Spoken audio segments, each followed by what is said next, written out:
প্রথম যেদিন আমি আমার হাজব্যান্ডকে দেখেছিলাম, মেবি আমরা লাভ ম্যারেজ করি, কিন্তু আমাদের দেখাটা কিভাবে হয় জানো? যখন আমার বয়স ছিল 14 বছর ছিল, তখন থেকেই কিন্তু তার সাথে আমার একটা সম্পর্ক ছিল। তো এই সম্পর্কটা কিন্তু অনেক দিন ছিল আমাদের, আর আমাদের দুজনের বাড়ি কিন্তু একদমই পাশাপাশি ছিল। তো প্রত্যেক দিনই তার সাথে দেখা হইতো, সে মাঠে খেলা করতে আসতো আর তার সাথে প্রত্যেক দিন দেখা হইতো। তো আমার একটা ফ্রেন্ড ছিল, তো তার বাসাটা কিন্তু ওই মাঠের ধারেই, তো ওইখানে আমি প্রত্যেক দিন যাইতাম আর তার সাথে আমার প্রত্যেক দিন দেখা হইতো। কিন্তু তাকে তখন আমার অতটা ভালো লাগতো না, কিন্তু হ্যাঁ, আমার ফ্রেন্ডের কাছে সে অনেক বলতো যে এই মেয়েকে তার অনেক ভালো লাগে, সে আমার কথা বলতো। এভাবে করতে করতে করতে করতে আর সেও অনেক প্রপোজ করতে করতে একটা সময় কি হয় যেন বন্ধুরা, তার মানে তার প্রতি অনেক ভালো লাগা কাজ করে, অনেক কিছু। তো তারপরে না, তার সাথে অনেক কথা হয়, যাই হোক না, এরকম আমাদের দুজনের ভালোবাসার সম্পর্ক। আর পুরো মানে আমার বয়স 14 বছর থেকে 18 বছর যাতামাতি কথা বলতেই থাকি দুজনে। মানে আমরা দুজনকে অনেকই ভালোবাসতাম এরপর থেকে। যেমন ও আমাকে ছাড়া বাঁচবে না, আমি তাকে ছাড়া বাঁচবে না, এমন করতে করতে আমার বয়স প্রায় যখন 19 বছর হয়, তখন আমার কিন্তু বিয়ে হয়। ঠিক আছে, 19 বছর হয়ে, মানে 19 বছর কিন্তু আমার শেষ হয়নি, 19-এ পড়ছে যখন 18 থেকে, তখন যে আমার বিয়ে হয়। আলহামদুলিল্লাহ, আজকে আমার বিয়ের বয়স কিন্তু মানে 6 বছর চলতেছে, মানে 6টা বছর বিয়ে করছি। আর এইটাই তোমাদেরকে বলতে চাচ্ছি একটা কারণে, অনেক মানুষই বলে যে প্রেম করে বিয়ে করলে নাকি সুখ হয় না। এইটাই আসলে, কপালে যদি সুখ থাকে না, তাহলে কিন্তু সুখ এমনিই আসবে। যেটা প্রেম করে বিয়ে করো বাবা, মা বাবার পছন্দ মতন বিয়ে করো, সুখ যদি না থাকে তাহলে কোনোটাই আসবে না। ঠিক আছে, তো এটা কিন্তু একদমই ভুল কথা।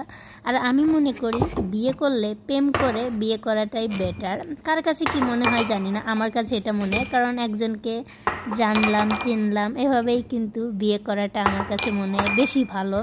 তো আমরা দুজন কিন্তু আলহামদুলিল্লাহ অনেক সুখী আছি। অনেকেই আছে প্রেম করে বিয়ে করতে চায় না, মনে করে প্রেম করে বিয়ে করলে সুখ হয় না। প্রেম করলেও কী হবে, এরপরে মা বাবার পছন্দ মতন বিয়ে করে।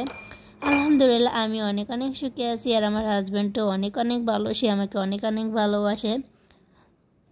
তো বন্ধুরা দেখো, আজকে কি বানালাম এগুলো তোমাদেরকে দেখাইতেছি, আর এগুলো শেয়ার করতেছি না, কি তোমরা শুধু দেখেই নাও।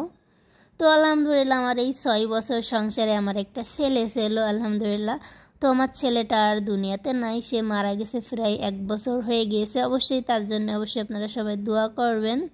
তো বন্ধুরা দেখো, এইখানে হইলো আমি এই যে কি বানাবো সেগুলো তোমাদেরকে দেখাইতেছি আমি। তো আজকে খুবই সিম্পল রান্না করব, বেশি কিছু রান্না করব না, কারণ খাওয়া হয় না। আর অনেকেই কিন্তু জানো না আমি কোথায় থাকি, আমরা কিন্তু ওমানে থাকি। আমি কিন্তু ওমান থেকে ব্লগ ভিডিওগুলো করি। অবশ্যই তোমরা আমার পাশে থাকবা, আর আমার ভিডিওগুলো অবশ্যই তোমরা দেখবা, আর কেমন হয় অবশ্যই তোমরা জানাবা। তো যাই হোক না কেন জানেন, প্রেম করে বিয়ে করি বা যা করে বিয়ে করি না কেন, সেটা কোনো ম্যাটার না। ম্যাটার কি জানেন, আপনি কাকে বিয়ে করতেছেন, সে কেমন, এইটা হলো সবচেয়ে বড় জিনিস। ঠিক আছে, তো আলহামদুলিল্লাহ আমি অনেক সুখে আছি। আর যারা প্রেম করে বিয়ে করতে চাও করতে পারো, কিন্তু সে কেমন, তুমি কেমন, এটা হলো সবচেয়ে বড় মেন জিনিস। ঠিক আছে, অনেক মেয়েরা আছে যে প্রেম করে একটা ভুল মানুষকে বিয়ে করে। ঠিক আছে, এই রকম। তো দেখো এখানে আমি কি বানিয়ে নিয়েছি, ওটাও তোমাদেরকে শেয়ার করে দিতেছি। আজকে আমি কি রান্না করলাম এগুলো তোমাদেরকে শেয়ার করতেছি।